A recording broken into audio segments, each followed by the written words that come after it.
Hello, this is Chad with Syncfusion, and a customer has a question about our data grid for React. So let's jump into it.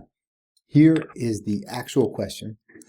Customer not only wants a hyperlink in the cell, but they also want some text beside the hyperlink.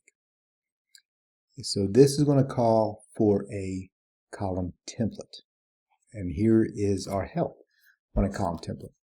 So the way it's set up, you want to define your template to be to return some little bit of HTML. In this case, we're returning a div. And then you're going to tell your grid control just to use that template. This is how you do it. All right, so let's take a look at our sample that we made for this customer. And before I jump into it, I do want to show the data. The data is super simple, but I'm a data kind of guy, so I like to show it. And here it is.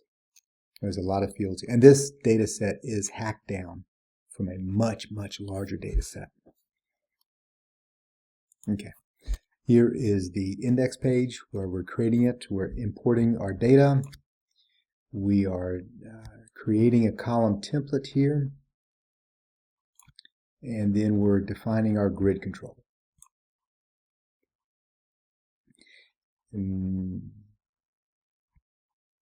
So all these columns, we're defining the columns, and we are telling we're telling this column field to use this template. So when the grid gets here, it's going to take all the data for that row and give it to the template.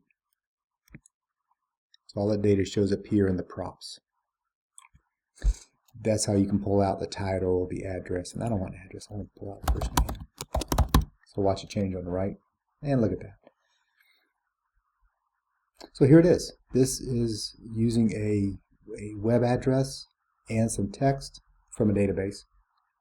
And if I go over here and I click on this link, it's going to take me to a fairly popular website. So that was it, how to use a column template for the React data grid. Thanks for watching.